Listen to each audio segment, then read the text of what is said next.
ও নবী, আপনিই না বলেছেন হাসরের ময়দান কেমন ভয়ঙ্কর হবে?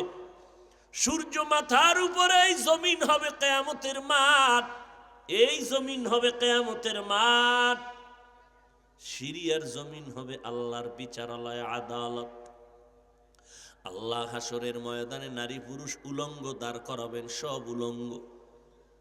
সূর্যটা নিচে নেমে আসবে, তাপ ছেড়ে দিবে, মাটির জমিন পুরিয়া তামা হয়ে যাবে। অন্য দিক থেকে জাহান্নামের আওয়াজ বলবে, আল্লাহ বেনামাজি গুলো কই? আমার পেটে দাও, জাহান্নামের আগুনের মধ্যে দাও বেনামাজি গুনাহগার। আল্লাহ বলবে, একটু অপেক্ষা কর, আমি বিচার শেষ করে তারপরে দিতেছি।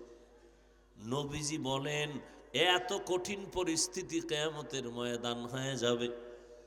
ওই পরিস্থিতির মধ্যে নবীদের কোনো গুনাহ নাই, বিনা হিসাবে জান্নাত। কিন্তু পরিস্থিতি দেখা নবীরা পর্যন্ত কান্না শুরু করবেন। আদম নবী কাঁদবেন, উম্মতের কথা অন্তরে আসবে না, শুধু বলবে, আল্লাহ আমারে বাঁচাও, আমারে বাঁচাও, আমারে বাঁচাও। মুসা নবী কাঁদবেন, আল্লাহ আমারে বাঁচাও। ঈসা নবী কাঁদবেন, আল্লাহ আমারে বাঁচাও। সেই দিন আপনার আমার নবী রাহমাতুল লিল আলামিন আল্লাহর আদালতে সেজদায় পড়ে কাঁদবেন আর বলবেন, আল্লাহ আমার উম্মতেরে বাঁচাও, আমি মুহাম্মদকে বাঁচাও। একবারও নবী বলবেন না, বলবেন, আল্লাহ উম্মত বাঁচাও, আমার একটা উম্মত যেন জাহান্নামে না যায়, তো আমি জান্নাতে যাব না। আল্লাহ বলবেন, নবী মাথা উঁচু করেন, আপনি উম্মত গুলো ধরে ধরে জান্নাতের দিকে নিয়ে যান।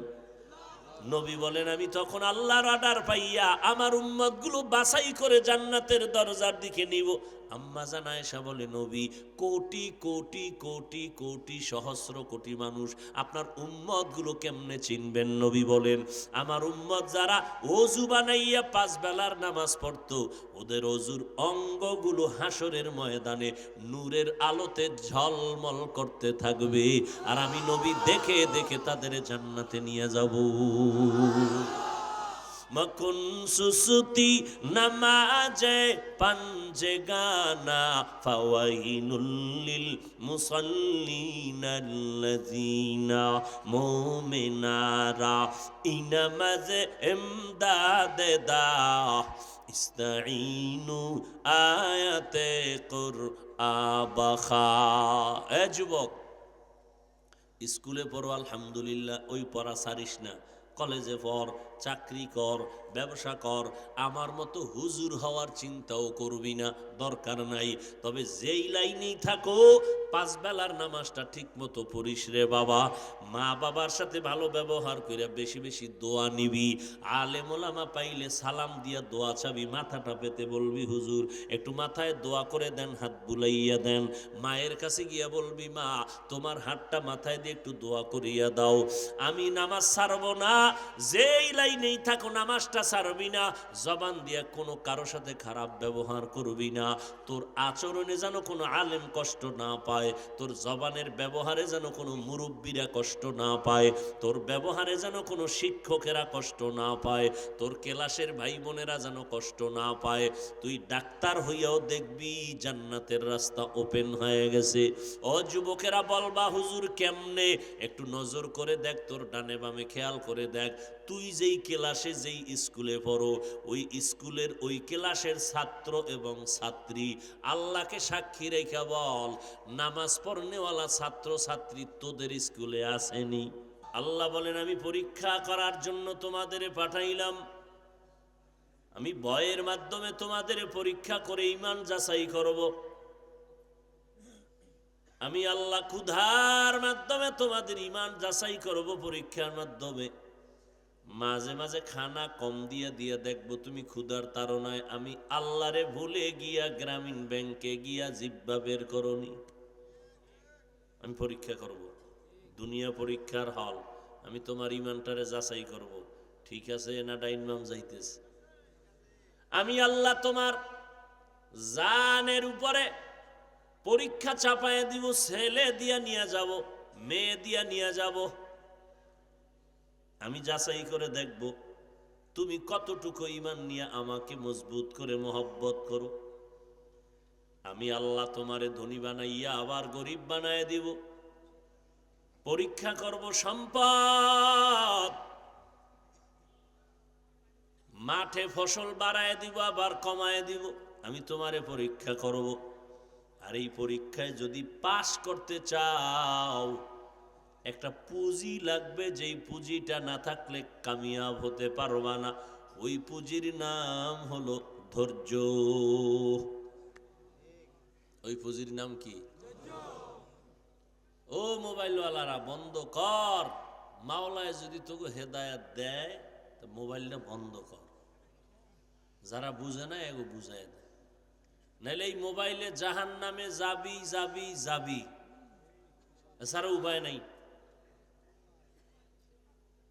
এখন মোবাইলটা ধরতে হবে, কারণটা কি আমাকে বলো তো বাবা।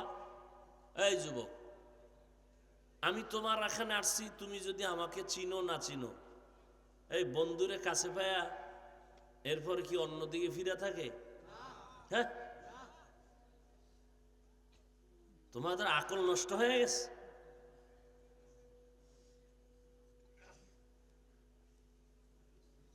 আল্লাহ সব ভাইকে হেদায়াত দান করুন।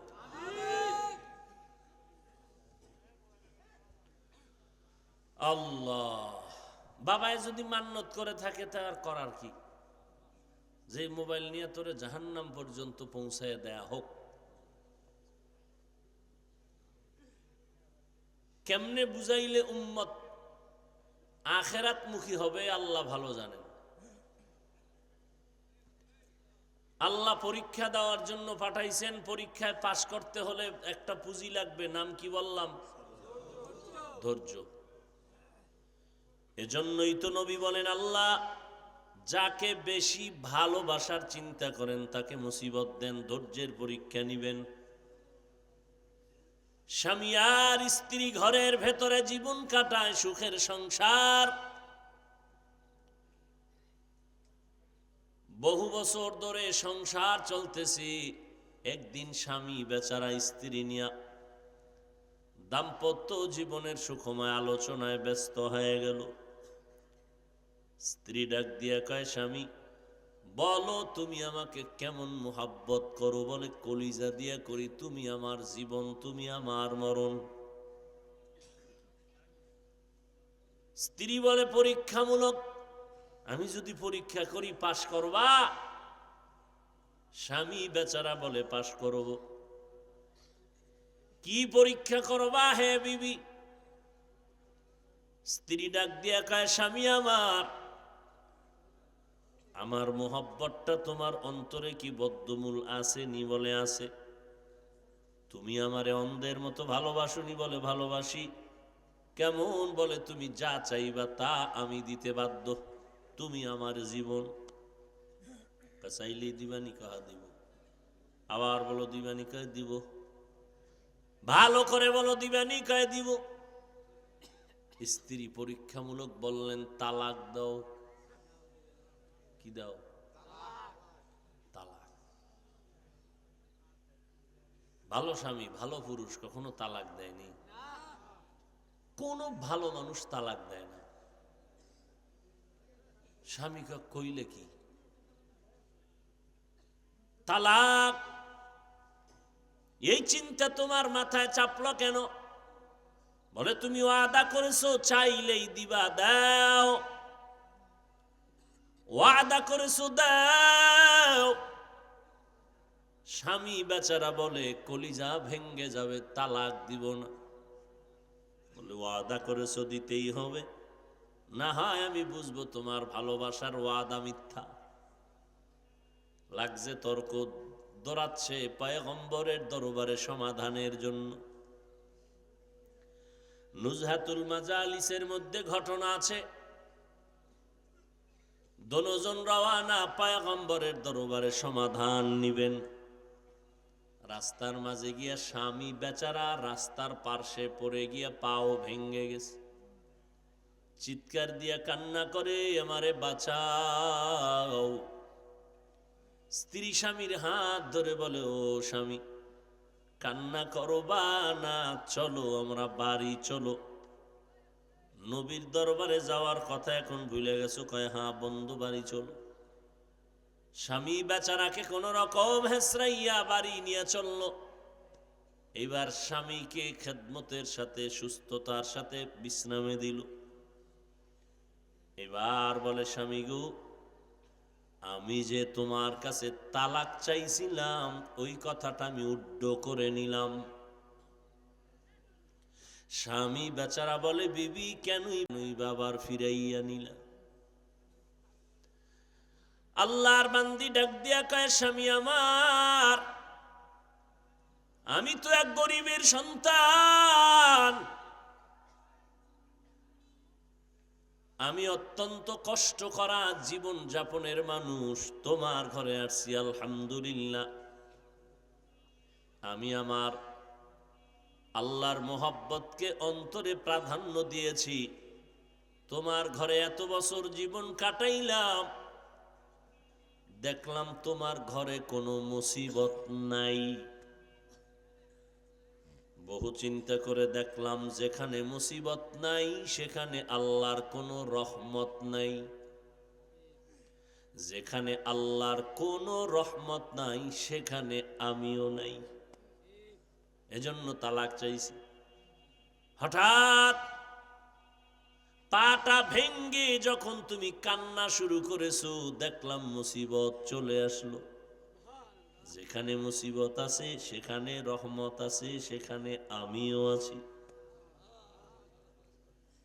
বুঝেননি কিছু? কি আল্লাহর চোখ নাই? সব খালি আমগো দিকে দেয় বিপদ, আর মানুষ দেখে না। অনেকে বলে না, আল্লাহ খালি আমারই দেখে। আল্লাহ বলেন, আমি তোরে দেখি, এটা তো তোর জন্য নেয়ামত। আমি তোর উপরে নেয়ামত দান করলাম। মুসিবত আসছে, আশা মাত্র তুমি শুকর আদায় করবা আর আল্লাহর কাছে দোয়া করবা, আল্লাহ পাশ করাইয়া দাও। ও আল্লাহ, পরীক্ষা দিও না, দিলে আমি পাশ করতে পারবো না। এরপরেও যদি দাও, মেহেরবানি করে পাশ করাইয়া দাও। তুমি পাশ না করাইলে আমার উপায় নেই। সাবিরিনদের অন্তর্ভুক্ত করে দাও, শাকিরিনদের অন্তর্ভুক্ত করে দাও, জাকিরিনদের অন্তর্ভুক্ত করে দাও। মুসিবত আসাটা নেয়ামত, আসলেই বান্দা ধৈর্য হারা হওয়া যাবে না।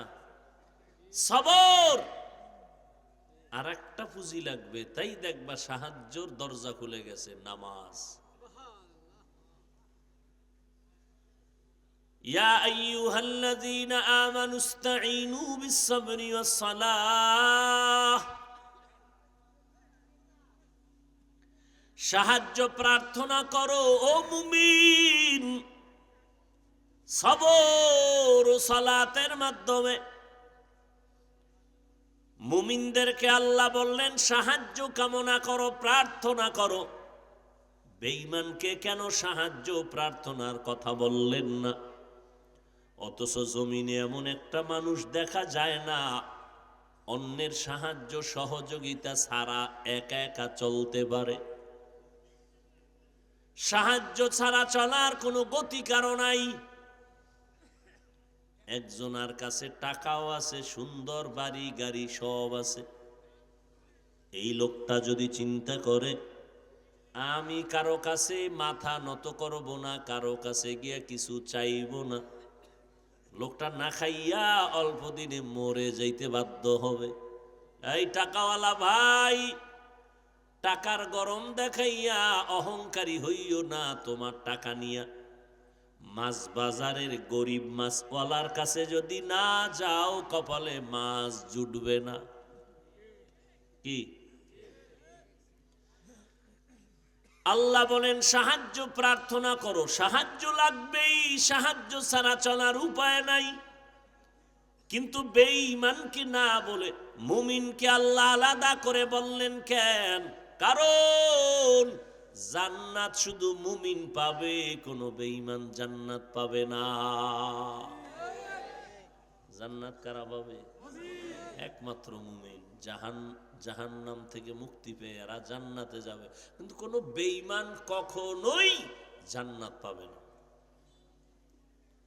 মুমিনেরাও যে জান্নাত পাবে তাও অনেক কঠিন হবে, অনেক কঠিন। বলে কেমন কঠিন?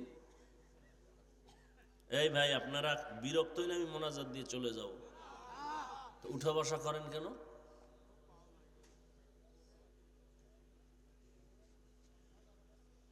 ভাইরা আমার,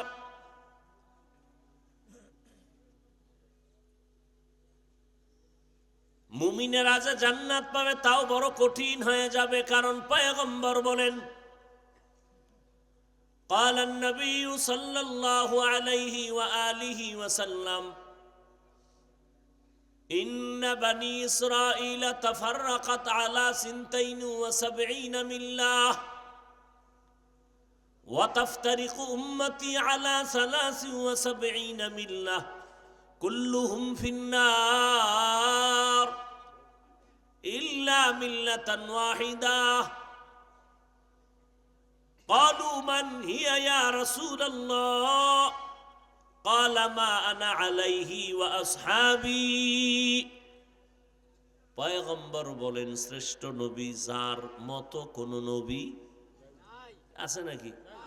আমগো নবীর মতো কোন আমার নবী এত দামি যেই নবীর থেকে বড় কোন হিসাব জমিনে, আমার নবীর থেকে বড় মুহাদ্দিস, বড় বক্তা, বড় শাইখুল হাদিস আছে?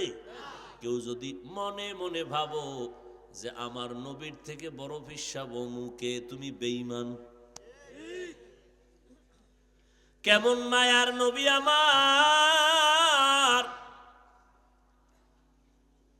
যেই নবীজির চেহারা মোবারকের দিকে নজরটা দিলেই 7 দিনের ক্ষুধা নিবারণ হয়ে যাইত।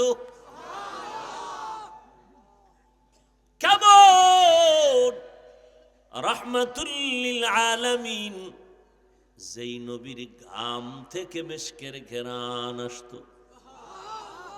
আম্মা জান আয়েশা রাদিয়াল্লাহু আনহা বলতেছেন পয়গম্বরের ঘাম আমরা বোতলের মধ্যে ভরে ভরে রাখতাম, আর বিবাহের অনুষ্ঠান বা বড় বড় অনুষ্ঠানে নবীর ঘাম আমরা আতর হিসাবে ব্যবহার করতাম।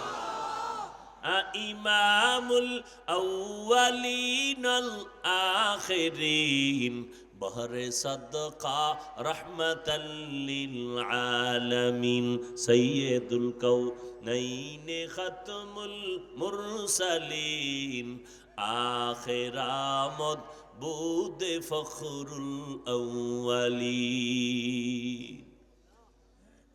কেমন একজন নবী আল্লাহ আমাদের দান করেছেন, আমরা ওই নবীর উম্মত, যেই নবীর উম্মত জান্নাতে না ঢুকলে অন্য কোন নবীর উম্মত জান্নাতে ঢুকার কোন অনুমতি নাই। আমগো পাওয়ার কম না বেশি? এজন্য বেশি বেশি বিড়ি টানেন। হ্যাঁ, বয়ানের আগেও বিড়ি, বয়ানের পরেও বিড়ি। আল্লাহ হেদায়াত দান করুন। জিন্দেগি মে বন্দগি তু করনা হে, জিন্দেগি মে বন্দগি তু করনা হে, জিন্দগি বে बंदगी शर्मिंदा है, जिंदगी बे बंदगी शर्मिंदा है।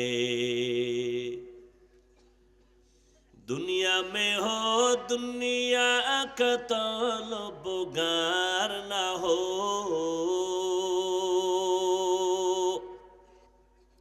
बाजार से गुजर हो खरीदार ना हो,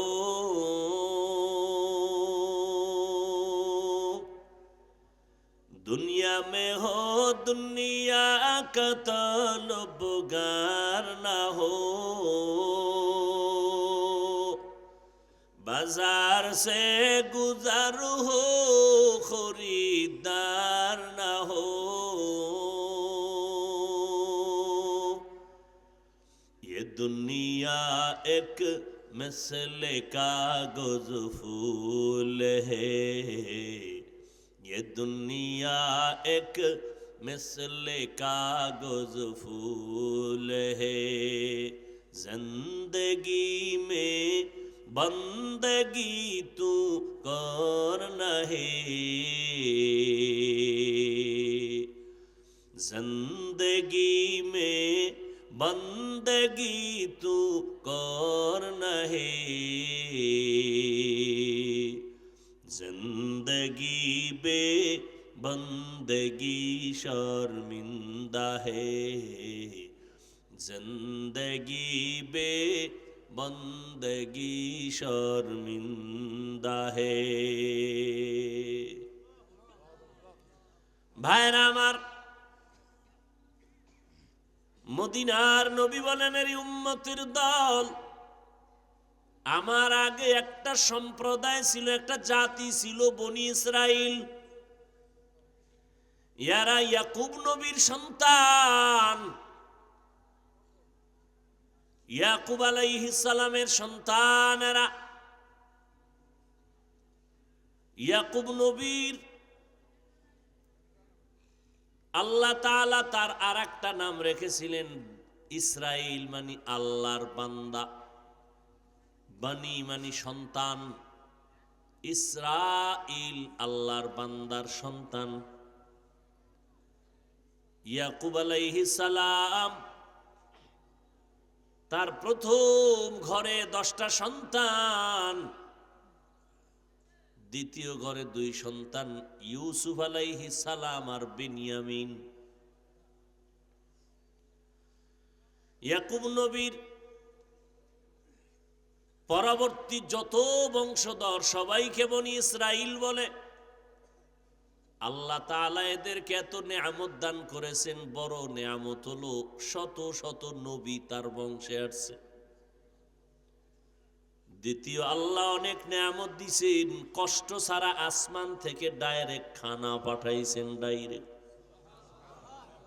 পাখির বুনা গোশত জমিনে সন্ধ্যাবেলা দেখতো পুরা মাটির ভিতরে পাখির বুনা গোশত, হালুয়া, এগুলো খাইতো। এরা এত বড় নেমক হারাম হয়ে গেল, বেশি খাইলে পাইতে পাইতে আর শুকর আদায় করে না। এই বনি ইসরাইল এত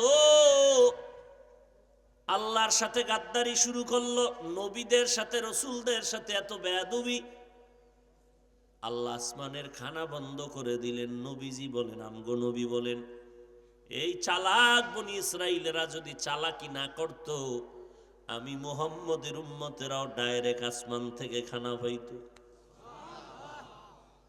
এরা এত বড় চালাক, চালাকি করার পর এদের শক্তির মেরুদণ্ড ভেঙ্গে দেয়া হলো। শক্তির মেরুদণ্ড মজবুত থাকে যদি একসাথে থাকে, কোনো ভাঙ্গা ভাঙ্গি না থাকে। আমার হাতটা বড় শক্তিশালী, যদি ভেঙ্গে যায় 1000 বার পট্টি লাগাবো আর আগের শক্তি ফিরে আসবে?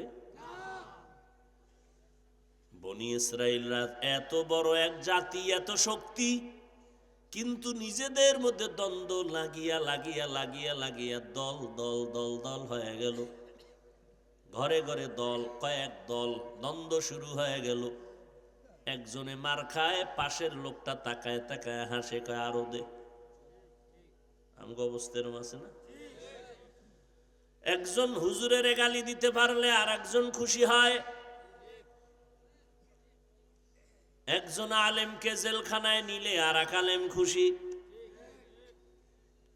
মুসলমান বেঈমানের হাতে মার খাইলে আর এক দল খুশি।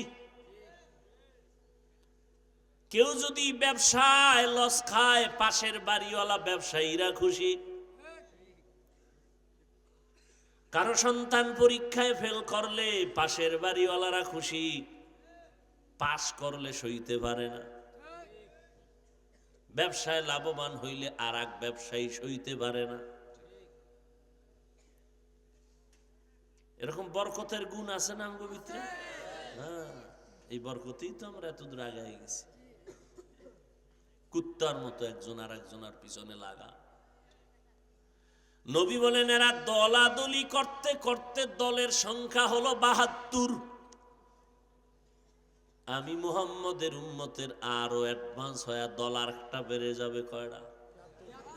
নবী বলেন সব আমার উম্মতেরা মুমিন হইয়া ৭৩ দল হবে, সব জাহান্নামে যাবে। মুমিন জাহান্নামে, মুমিনেরা জাহান্নামে। মাত্র একদল মুমিন জান্নাতে যাবে। নবীজিকে সাহাবায়ে কেরাম প্রশ্ন করলেন, নবী ৭২ দল মুমিন জাহান্নামে যাবে, একদল মুমিন জান্নাতে যাবে, এই মুমিন দলটার একটু পরিচয় জানতে চাই। নবী বলেন যাদের পরিচয় হলো দুইটা, এক আমি মুহাম্মদের আদর্শ মানবে, দ্বিতীয় আমার ছাত্র সাহাবায়ে কেরামের আদর্শ মতো চলবে। যারা মুহাম্মদেরও মানে সাহাবায়ে কেরামকেও মানবে তারা জান্নাতি। মুমিন হইয়াও জান্নাত পাওয়া সহজ না কঠিন? ৭২ দল মুমিনেরাই জাহান্নামী, বেঈমান তো আগের পরে বাদ, ওটি তো হিসাব ছাড়া, হিসাবের ফিডা খাইয়া জাহান্নামে যাবে ৭২ দল মুমিন। এবার বুঝেন ওই ৭২-এর মধ্যে আপনি আমি ভইরা গেলে উভয় কি? হ্যাঁ, ও আল্লাহর বান্দারা, এজন্য আল্লাহ কয় সাহায্য প্রার্থনা করো। একা একা চলতে পারবা না, কারণ তুমি দুনিয়া নামক জমিনের মধ্যে যদি চলতে গিয়া জান্নাত পেতে চাও, ওই জান্নাতের পথ বড় পিচ্ছিল পথ, বড় মারাত্মক কাঁটাযুক্ত পথ। একা একা চলতে পারবা না। দুনিয়ার পরিবেশ, রাস্তাগুলো ভাঙ্গাচুরা নাপাক। জান্নাতের পথে যদি চলতে চাও, কয়েকটা শয়তান তোমার পিছনে লাগিয়ে আছে তোমারে জাহান্নামে নেওয়ার জন্য। তুমি একা আগাইতে পারবা না। একা মানুষ একজনারে ধাক্কা দিয়ে আগান যায়, তিনজনে যদি টানে তা আগামু কেমনে? জিন শয়তানে আমারে পেছনে টানে, নফস শয়তানে আমারে জাহান্নামে টানে, মানুষ রূপী শয়তানটাও টানে। টানে না? টানে। যত আমলের দিকে আগাইতে চাই, আমার বন্ধুরা কয় এত ইবাদত লাগে না, এত করিয়া লাভ কি? ও আল্লাহর বান্দা, আমি নিজে পর্দা করি, হালাল খাই, আমার সন্তানটা আল্লাহর মোহাব্বতে নামাজ পড়ে না, পর্দা করে না, হালাল খায় না, নাই? তাহলে আমি যত আগাইতে চাই, আমি আমার আপনজনের আমার পেছনে টানতেছে। আর ওই টানাটানি বুঝছেন না মুরব্বীরা, আপনি হজ করছেন, নামাজ পড়েন, পাগড়ি তসবিহ হাতে, জান্নাত পাবেন এত সহজ না। আপনার সন্তান যদি আপনি জাহান্নাম থেকে ফিরাইতে না পারেন, কিয়ামতের দিন সন্তানের কারণে বাবা মাকেও বিচারের কাঠগড়ায় দাঁড়াতে হবে। সূরা আহজাব ৬৭ নম্বর আয়াত। ফিডা আছে মা বাবার কপালে সন্তানের গুনার কারণে।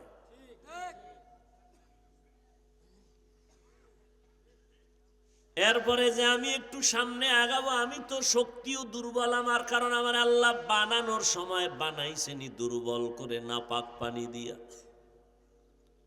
আমি এতটাই যে দুর্বল, দুনিয়াতে যেদিন আসছিলাম আমি দাঁড়াইতেও পারি না, বসতেও পারি না, শুইতেও পারি না। আম্মা জান আমারে যেইভাবে শোয়া রাখছে ওইভাবেই শুয়ে রইছি। আমার মাথার নিচে বালিশ নাই, আমি বালিশ দিতে পারি না। আমি চিনি না আমার মা, আমার আব্বাকে, আমার আপনকে, আমার দুশ্মনকে আমি চিনি না। আগুন পাইলে হাত দেই, আমি জানিও না যে আগুনে আমার হাত পুড়ে যাবে। আমি এতটাই দুর্বল, আমি টাকা পাইলেও এটারে চাবাই, মুখে নেই, আমি এটারে নষ্ট করি। আমি জানি না টাকা বড় মূল্যবান নেয়ামত। আমি এত দুর্বল, আমারে আম্মা জান দুধ দেয়, আমার গাল বেয়ে বেয়ে পড়ে যায়, আমি দুধ ভেতরে নিতে পারি না। আমি এতটাই যে দুর্বল, শীতের মধ্যে আমার কাঁথার দরকার, আমি মাকে বলতে পারি না মা আমার একটা কাঁথা দাও। পারছেন? আমি এত দুর্বল, আমার গরম লাগে একটু বাতাস দাও, আমি আম্মুকে বলতে পারি না বাতাস দাও। আমি এতটাই দুর্বল। আল্লাহ তাআলা কয় তোরে আমি এত দুর্বল করে বানাইলাম। ওয়া খুলিকাল ইনসানু যায়ীফা। আমার পেটে ক্ষুধা লাগছে, আম্মাকে বলতে পারি না মা আমারে খানা দাও, ক্ষুধা লাগছে। আমার একটাই পুঁজি ছিল কান্নার আওয়াজ, আমি শুধু কান্নাই করছি, শুধু কান্না। আম্মা জান বুঝতে পারছে আমি কান্না করে কখন খানা চাইছি, মা বুঝা বুঝা আমার টাইম মতো খানা দিছে। আম্মা জান বুঝতেছেন আমার এখন কান্না হলো, ঘুমের বিছনা দিয়ে দিছে। আম্মা জান আমার কান্না শুনে বুঝতে পারতেন এখন আমার বাথরুমের প্রয়োজন, আম্মা জান তাড়াতাড়ি বাথরুমের ব্যবস্থা করেছেন। আমি এতটাই দুর্বল, আস্তে আস্তে একটু বড় হয়ে গেলাম, দাঁড়াইতে পারি আবার ভইরা যাই, দুই এক কদম হাঁটি আবার পড়ে যাই। এমন আল্লাহ আমারে বানাইছেন, আমার একটা দাঁতও জমিনের মধ্যে জন্মলগ্নে একটা দাঁতও দেয় নাই। নাকি আপনাকে দাঁত দিয়ে দিছিল? এতটা দুর্বল। আমার আব্বা আম্মা কোনোদিন মুনাজাত করে বলে নাই আল্লাহ এমন সন্তান কে দিলা দে দাঁত দিলা না। আল্লাহ কয় আমি তোরে সময় মতো দাঁত দিয়ে দিলাম, খানা যেন ঠিক মতো খেতে পারো। আমি আল্লাহ পাক তোর জন্য দুনিয়াতে পাঠানোর আগেই খানার এমন সুন্দর আয়োজন করলাম, দুনিয়াতে গিয়া জমিনের কোনো খাদ্য তুই খেতে পারবি না। আমি আল্লাহ তোর জন্য আরামের খানার আয়োজন করে দিলাম, তোর মায়ের বুকে দুধের ব্যবস্থা করে দিলাম। ও বান্দা দেখ, বাচ্চার জন্য আম্মা জান সুজি পাকায়, সুজি পাকায় না, সুজি পাকায় না। সুজির মধ্যে চিনি লাগে, পানি লাগে, লবণ লাগে, দুধ লাগে, আগুন লাগে, লাগে না? আবার এডি দিয়ে পাকাইয়া ফ্যানের নিচে রাইখা আধা ঘন্টা ঠান্ডা করা লাগে। দু চার চামিচ খাওয়াইয়া মা সুজিটারে দূরে রাখে, ৩-৪ ঘন্টা পরে সুজি ফালায় দেয়, এটা খাওয়ানো যাবে না, পেট নষ্ট হবে। আল্লাহ কয় আমি তোর কেমন দয়ার মালিক, তোরে কত আদর করে বানাইছি রে গোলাম। তোর মায়ের বুকে এমন দুধের আয়োজন আমি করিয়া দিলাম, যেই দুধ বেশি চিনিও লাগবে না, লবণ লাগবে না, আগুন লাগবে না, পানিও লাগবে না, ঠান্ডাও না, গরমও না, পাতলাও না, ঘনও না, লবণও না, বেশি মিষ্টিও না। এত বেশি গরম বানাই নাই যে ফ্যানের বাতাস দিয়ে ঠান্ডা করা লাগবে, এমন ঠান্ডা দেই নাই যে তোর কচি গলায় গিয়ে আটকাইয়া যাবে। এমন সুন্দর খানার আয়োজন করেছি, ও বান্দা 4 ঘন্টা না, তুই সারা মোহাব্বত করিয়া যদি টানা 2 বছর পান করো, একটা সেকেন্ডের জন্য তোর খানা কখনো নষ্ট হবে না। কাদের কুদরত দারি বার কামাল, আন্তা রব্বি আন্তা হাসবি জুল জালাল, তুহি কাদের জলিলুল্লাহ জাহাদার, বহর হালে তুহি মেরা নিগাহদার। ও আল্লাহর আশিক পাগলের দল, আমার আল্লাহ কেমন দয়ার মালিক। ও বান্দা তুমি বড় হয়েছো, তোমার যখন দাঁতের প্রয়োজন আমার আল্লাহ দাঁতের ব্যবস্থা করে দিয়েছেন। ও আল্লাহর বান্দা তুমি যতই বাহাদুরি করো, আল্লাহ তোমারে সৃষ্টিগতভাবে এতটা দুর্বল বানায় দিলেন। একটা মশার কাছেও তুমি আমি দুর্বল, একটা পিপিলিকার কাছেও তুমি আমি দুর্বল, খানার বেলায় দুর্বল, ঘুমের বেলায় দুর্বল, তুমি আমি বান্দা চলাফেরার বেলায় দুর্বল, মেধার বেলায় দুর্বল। ঢাকা চিড়িয়াখানা লেখা আছে একটা বাঘের দৈনিক খানা 17 কেজি গোশত। কয় কেজি? আপনাদের এদিকে আসেনি কোনো খাদক 3 বেলায় 17 কেজি মারবে? না পারলেও টানাটানিটা তো আর কম করে নাই, যত মামলা হামলা তো পেট মোবারকের জন্য। রমাজানে আইতেছে না, রমাজান দেখবেন বেরোজাদারের ভিড়ের কারণে রোজাদার ইফতারি হয় না। আছে না নাই? মসজিদে মসজিদে ইফতারির আয়োজন, গিয়ে দেখবেন আজানটা দেওয়ার আগেই বেরোজাদার হাজির। আজান দিবে আরো 5 মিনিট পরে বই বই একটা একটা বুট মারে মুখের ভিতরে, একটা মুড়ি মারে। কি আছে না নাই? কি তোর আজান হয় নাই, তুই যে বুট খাইতেছ? কয় না, আমরা তো বুঝেন না হুজুর, আব্বাও রয় নাই, আমরাও রোজা রই নাই। তা তুই ইফতারি খাস কেন? ও আজান দেওয়ার যখন একটা মাইকে বাড়ি মারছে ঠুস করে, এবার মুড বইরা দিছে। রোজাদার কা কেউ ভাই আজান দান খায় এক্ষুনি দিবে, কোনো টেনশন নাই। এমন খাওয়ান শুরু করছে, ও তো খাদক হয়ে বইছে। আমি রোজাদার যখন ইফতারি সামনে নিয়ে বসছিলাম, সারা দিনের পিপাসা, 10 জনের ইফতারি এক জায়গায় জমা, 10 গেলাস শরবত, সামনে 10 প্লেটে কত কিছু দিছে। ইফতারির আগ মুহূর্তে মনে চাইছিল 3-4 জন উঠে গেলে কতই না ভালো হইতো, কি তাহলে আমি পাইতাম। এই 10 জনের যা দিছে তো আমার একাই লাগবে। কিন্তু আল্লাহর কুদরত, যখনই বান্দা আযানটা দেওয়া মাত্র আল্লাহুম্মা লাকা সুমতু ওয়া আলা রিজকিকা আফতারতু বলিয়া যখন বিসমিল্লাহ বলিয়া শরবতটা টান দিছে, 1 গ্লাস শরবত খাওয়া মাত্র ধাক্কা লাগে গেছে। 1 প্লেটের বুট মুড়িও খাওয়ার তোর আর ক্ষুধা নাই, ক্ষুধা নাই। 1 প্লেটটা রয়ে গেছে, রইতে রইতে 3-4 জনের ডা রয়েছে। ওই যে আজানের আগের খাদক গুলো এডি খাইতেছে। এরা কোন রকম 2-4 মুঠ খাইয়া নামাজের একামত দাঁড়ায় গেছে। নামাজ পড়ে সালাম ফিরাই দেয়, খাদকের এখনো খায়। কিরে ভাই রোজা রাখস না? বুঝলাম নামাজ খায়, নামাজও বাদ, আব্বাও পড়ে না, আমরাও পড়ি না। তাহলে এই যে ইফতারি খাইলি উপায় কি? কয় কোনো উপায় নাই।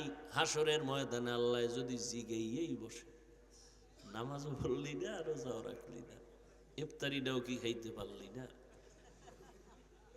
তো তো একটা কইয়া ভার পাওয়া যাবে। জানলাম না, খাওয়ানোর বেলায় কোনো ছাড় দিছিলাম না, নামাজ রোজা বাদ দিয়ে খেয়েছি। আল্লাহ তাআলা বলেন, রে বান্দা, তুমি খানার বেলায় বড় দুর্বল, মেধার বেলায় তুমি দুর্বল, অতএব তুমি অন্যের সাহায্য ছাড়া চলার কোনো উপায় নাই। এখন তুমি কার সাহায্য নিবা? আমি যদি আপনাদের জিজ্ঞাসা করি, সবাই 2 হাত উঁচু করে বলবেন আল্লাহর নিব। আমি জিজ্ঞাসা করব না, কারণ আপনার কথার সাথে কাজের কোনো মিল নেই। আপনি এখানে বসে বলবেন আমার আল্লাহর থেকে সাহায্য নিব। যদি আল্লাহর থেকে সাহায্যই চাইতেন, তাহলে কেন নামাজ পড়বেন না? কেন রোজা রাখবেন না? কেন নবীর তরিকায় চলবেন না? কেন আপনার ঘরের দরজায় হারাম টাকার ব্যানার লাগানো? কেন আপনার দোকানটা হারাম টাকায় চলে? কেন আপনার বিল্ডিংটা হারাম টাকায় উঠানো? কেন আপনার বিবির নামটা সুদের খাতায় লেখানো? কেন আপনি লোন উঠাইয়া এরপরে চলতেছেন? সুদের খাতায় নাম থাকলে নামাজ হবে না, রোজা হবে না, কোনো আমল হবে না। 24টা ঘন্টার সেকেন্ডে সেকেন্ডে সেকেন্ডে 24 ঘন্টা যেই মহিলারা সুদের সাথে জড়িত, জন্মদাতা বাবার সাথে জিনার গুনাহ লেখা হয়। আর যেই পুরুষেরা সুদের সাথে জড়িত, গর্ভধারিণী মায়ের সাথে জিনার গুনাহ লেখা হয়। কত বড় মারাত্মক! ও আল্লাহর বান্দারা, এই অবস্থায় কয়দিন দুনিয়াতে বাঁচবেন? মরা তো লাগবেই। আল্লাহ পাক রব্বুল আলামিন বলেন, মানুষ, এত নেয়ামত আমি দিলাম, তুমি শুকর আদায় করবা, 5 বেলার নামাজ পড়বা। আমি আল্লাহ বলি নাই সব পাগড়ি বান্ধিয়া হুজুর হইয়া যাও, আল্লাহ এটাও বলে নাই। ও ব্যবসায়ী ভাইরা ব্যবসা করো, ও চাকরিজীবীরা চাকরি করো, লেখাপড়া করেনেওয়ালারা স্কুল কলেজে পড়তেছো, পড়ো, কোনো বাধা নাই। ব্যবসা করো, বাধা নাই। চাকরি করো, বাধা নাই। ঘন্টা দিয়া রাত আর দিন আমি প্যাকেট করে দিলাম। তোমার জন্য। এই পুরা 24 ঘন্টার ভেতরে 22 ঘন্টা সময় তুমি তোমার কাজে ব্যবহার করো, বাকি থাকলো কয় ঘন্টা? মাত্র 2টা ঘন্টা তুমি আল্লাহর পথে ব্যয় করবা তোমার জন্য, তোমার কল্যাণের জন্য। কয় ঘন্টা? 22 ঘন্টা তোমার। 2 ঘন্টা সময় তুমি আল্লাহর দিও তোমার কল্যাণের জন্য। কয় একসাথে? কয় না, একসাথে পারবি না, তোর ওজোরের শেষ নাই। তো কেমনে? কয় পুরা 24 ঘন্টা ভাগ কইরা কইরা 2 ঘন্টা সময় দিবি। ফজরের 4 রাকাতে 20 মিনিট, আবার দোকানে যা। আবার জোহরের 10 রাকাতে 20 মিনিট, আবার দোকানে যা। আবার আসরের 4 রাকাতে 20 মিনিট, আবার তুই চাকরির মহলে চলে যা। আবার মাগরিবের 5 রাকাতে 20 মিনিট, আবার দোকানে চলে যাও। আবার এশার 9 রাকাত নামাজে 20 মিনিট দিয়ে ঘরে যাও। সন্তানের হক আদায় কর, স্ত্রীর হক আদায় কর। আবার ঘুম থেকে উঠিয়া 20 মিনিটের জন্য অজু বানাইয়া 4 রাকাত নামাজ পড়বি। এই পুরা 24 ঘন্টার ভিতরে 20 মিনিট 20 মিনিট করিয়া ফাঁকে ফাঁকে তুই আল্লাহরে সময় দিয়া নামাজ পড়বি। তোর ব্যবসাও চলবে, চাকরিও চলবে, লেখাপড়াও চলবে। এই 2টা ঘন্টা যখন তুই নামাজের মধ্যে কাটাবি, তোর পুরা 24টা ঘন্টা আমি আল্লাহ নেকের পাল্লায় ওজন দিয়ে দিব।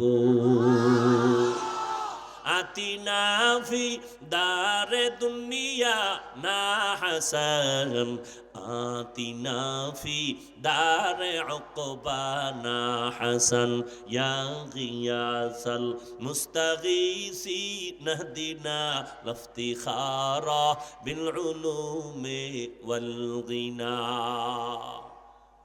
খারাপ লাগতেছে না? এত সুযোগ দেওয়ার পরেও যদি 20টা মিনিট সময় দিয়া হাজিরা না দাও, তাই জোতার বাড়ি তোরে দিব না আর কারে দিব? তোর গলায় ভাড়া দিব না তো কারে দিব? তোর ঘরে আগুন লাগাবো না কার ঘরে লাগাবো? তোর ব্যবসার দোকানে ডাকাতি হবে না তো কার দোকানে হবে? তোর মাইয়া পোলার কিডনি নষ্ট হবে না তো কারটা হবে?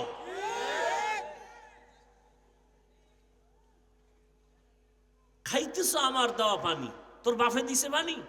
দোকানে যাবি, ভাই মইরা যাই পানি দাও, 5 টাকা দাও 1 গ্লাস। ডাব খাইবা 100 টাকা। আর আমি আল্লাহ crore crore crore ton million trillion billion পানি দিয়ে দিলাম ফ্রি, খা। কোন বিল দেওয়া লাগে আল্লাহরে? সূর্যের আলো তোরে ফ্রি দিয়ে দিলাম, তুই ব্যবহার কর। দুনিয়াওয়ালারা যন্ত্র দিয়া সূর্যের আলোকে ধইরা এরপরে সৌর বিদ্যুৎ দেয়, বিল নেয়। আল্লাহ কয় আমি তোরে সূর্যের আলো দিয়ে দিলাম ফ্রি, কোনো বিল নেই। তোমার শ্বাসকষ্ট, তুমি হসপিটালে গিয়া নাকে পাইপ লাগাইলা, অক্সিজেনের বিল উঠলো 2 ঘন্টা, এত হাজার টাকা। আল্লাহ কয় আমি তোরে আজীবনের জন্য বাতাসটা ফ্রি করে দিলাম, কোনো বিল রাখি নাই। আমি আল্লাহ তোর জন্য পানি দিলাম ফ্রি, বাতাস দিলাম ফ্রি, সূর্যের আলো ফ্রি, চাঁদের আলো ফ্রি। ও বান্দা, আমি আল্লাহ তোর জন্য সব ফ্রি দিয়ে দিলাম। বান্দা বাড়ি করতেছো, বালু দিলাম ফ্রি। বালু কি? এ বালু সাগরের থেকে আনে ফ্রি, আইনে না আমগো জবাই করে। কথা ঠিক না ভাইরা আমার? আল্লাহ কি দিছেন এটি সারা জিন্দিগি গুনিয়েই শেষ করতে পারবেন না। আল্লাহর মতো দয়াময় আর কে আছে? আম্মা আমারে কিছু দেয় নাই, আব্বাও কিছু দেয় নাই, কেউ দেয় নাই। আল্লাহ যা দিছিল এটারে টাইনে নিয়ে গেছে। আল্লাহ ডানিয়া টানাটানি করছে। আল্লাহ আমারে কিছু টাকা পয়সা দিছে, টেনে টেনে নিয়ে গেছে। আল্লাহ আমাকে সন্তান দান করেছেন, অনেকে উপকার না করে সন্তানের ক্ষতি করার প্রচেষ্টা করেছে, অপচেষ্টা করেছে। ভাইয়ের ঘরে ভাই ডাকাতি করে, স্বামী স্ত্রীকে জবাই করে, স্ত্রী স্বামীরে জবাই করে, সন্তান মা বাবারে জবাই করে। আল্লাহর দেওয়াটা নিয়ে যাইব, বাবারে মাইরে টাকা পয়সা নিয়ে যাবে। আল্লাহ পাক বলেন ওরে গোলাম, এত কিছু তোমাকে দিলাম, তারপরেও তো আমি বলি নাই তোর ব্যবসা বন্ধ করে আমার জিকির কর। আমি তো এটা বলি নাই। চাকরি ছাড়িয়ে আমি আল্লাহরে জিকির কর, আল্লাহরে ডাক বলি নাই তো। স্কুলে পড়ো, ডাক্তারি পড়ো, ইঞ্জিনিয়ারিং পড়ো, পড়ো আলহামদুলিল্লাহ, পড়তেই থাকো, বাধা নাই। ফাঁকে ফাঁকে গিয়ে তুমি 20 মিনিট 5টা বেলা হাজিরা দিও। ও আল্লাহর বান্দারা, আমার নবীর তরিকায় ব্যবসা করো। ও আল্লাহর বান্দা, এত বুঝানোর পরেও তো আমরা বুঝতেছি না, আবার অহংকার করি। কয়দিন আর এই বাহাদুরি? আপনার আমার এলেম নাই, আমল নাই, তাকওয়া নাই, মা বাবার হক আদায় করি না, ভাইয়ের হক আদায় করি না, বোনের হক আদায় করি না, স্ত্রীর হক আদায় করি না, সন্তানের হক আদায় করি না। কিন্তু যারা এলেমওয়ালা, আমলওয়ালা, তাকওয়াওয়ালা সাহাবায়ে কেরাম, আবু বকর, ওমর, ওসমান, আলী রাদিয়াল্লাহু আনহুম, যাদেরকে আল্লাহ ডাইরেক্ট নবীর হাতে জান্নাতের ঘোষণা দিয়েছেন, এই রকম আবু বকর সহ 10 জনের নামে জান্নাত ওয়াজিব। সেই আবু বকর জান্নাতের টিকিট পাইলেন। এলেমে অভাব নাই, আমলের দুর্বলতা নাই, তাকওয়ার কোনো দুর্বলতা নাই। জান্নাতের টিকিট পাইয়া, আমরা বাঙালি হইলে তো ঘুমাইয়া থাকতাম, নামাজ লাগবে না, জান্নাত রেডি। কি এখন জান্নাত পাবো কিনা সন্দেহ। এরপরও কত বড় নিমক হারাম খায়, নামাজ না পড়লেও দিল পরিষ্কার। আর আবু বকর নবীর সাহাবী, জান্নাতের টিকিট পাইয়া সারাটা রাত ইবাদতে নামাজে দাঁড়ায় দাঁড়ায় কান্না করে। আমার নবী কান্দেন। আল্লাহর নবী বলেন, ও আবু বকর, আপনি জান্নাতের টিকিট পাইয়া কান্না করেন কেন? আবু বকর বলে, হাসরের ময়দানে জাহান্নামের আযাবের ভয়ে কান্না করি। জান্নাতের টিকিট পাইছেন, আবার কেন ভয়?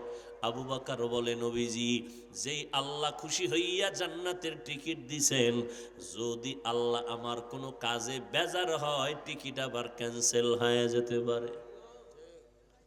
আল্লাহ যেন বেজার না হয়, এজন্য কান্না করি।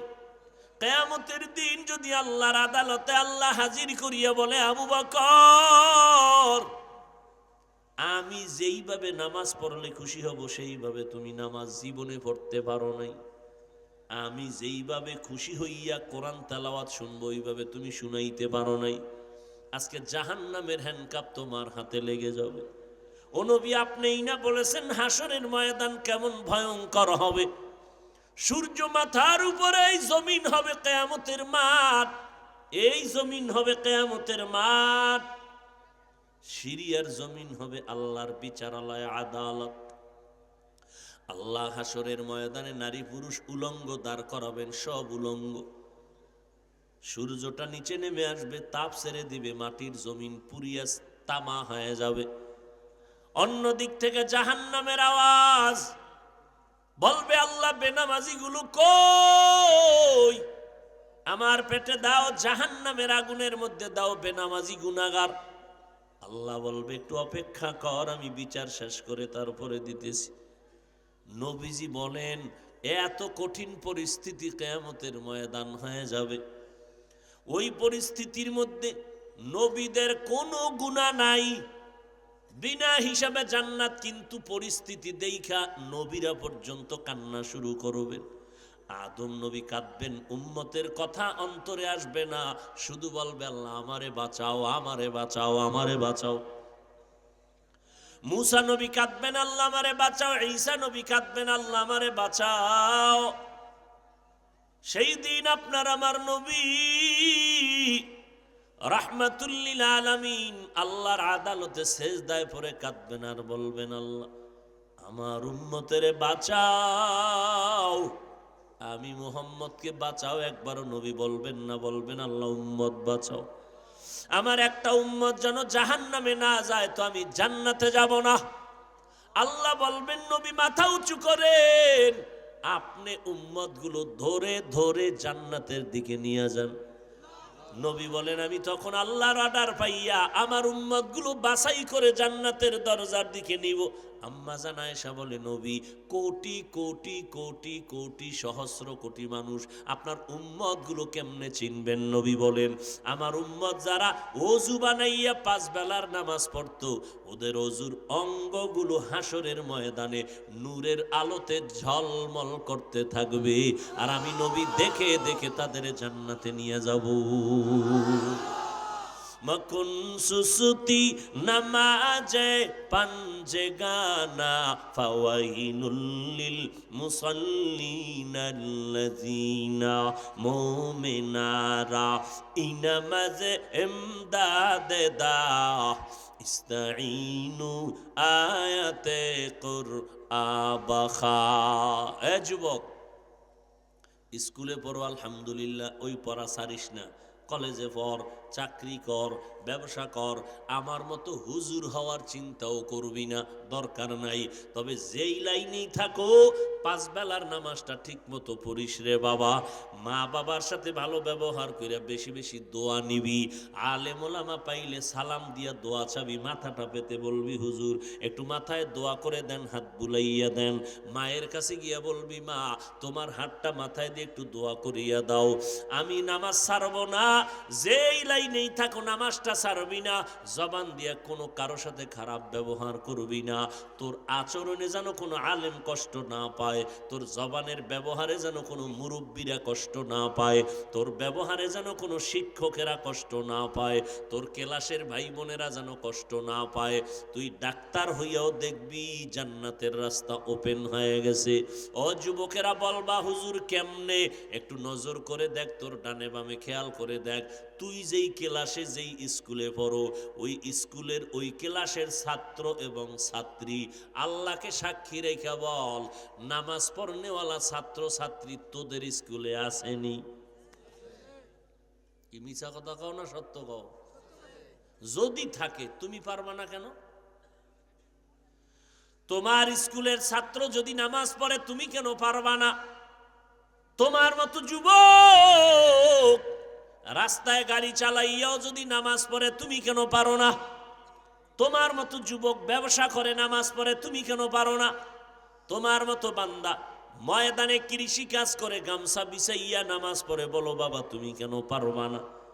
এখনো সময় আছে, তওবা করো, জাহান্নামের আগুন সইতে পারবা না। 5 বেলার নামাজের জন্য তৈরি হয়ে যাও। আল্লাহ এত দয়াময়, তওবার দরজা খুলে বলে, বান্দা এখনই তওবা করবি, তওবা করবি 1 মিনিট, আর আমি তোর 80 বছরের গুনাহ 1 মিনিটেই মাফ করে দিব। চোখের পানি ছেড়ে তওবা করো, কয়দিন আর বাঁচবা? ও যুবক, এমন একটা দিন নেই যুবকের লাশের খবর নাই। আল্লাহর মোহাব্বত নিয়ে তওবা করো, মনে মনে নিয়ত করো, আর নামাজ ছাড়বা না। আমার আল্লাহকে মনে মনে বলো, আল্লাহ জীবনে যত গুনাহ করছি, আমার গুনার খবর আব্বা আম্মা ভাই বোনেরা বন্ধুরা কেউ জানে না, আল্লাহ জানেন। ও আল্লাহ, আপনি রাগ করিয়া গুনার কারণে পানি বাতাস খানা বন্ধ করেন নাই। আজকে থেকে আমি আল্লাহ আপনার কাছে মাথা নত করে তওবা করতেছি। মরিয়া গেল যাব, আর নামাজ ছাড়বো না, বেপরদায় চলবো না, মা বাবারে কষ্ট দিব না, ওলামায়ে কেরামের বিরোধিতা করব না, নবীর সুন্নাত অনুযায়ী চলবো, জবানকে হেফাজত করব। তওবা করার যদি নিয়ত হয়, খাঁটি তওবার নিয়তে দুটো হাত আমার আল্লাহকে দেখাইয়া দাও। আয় আল্লাহ, হাতগুলো কবুল করে নেন, তওবা কবুল করে নেন, তওবার উপরে মজবুত হইয়া চলার তৌফিক দান করেন, আমিন।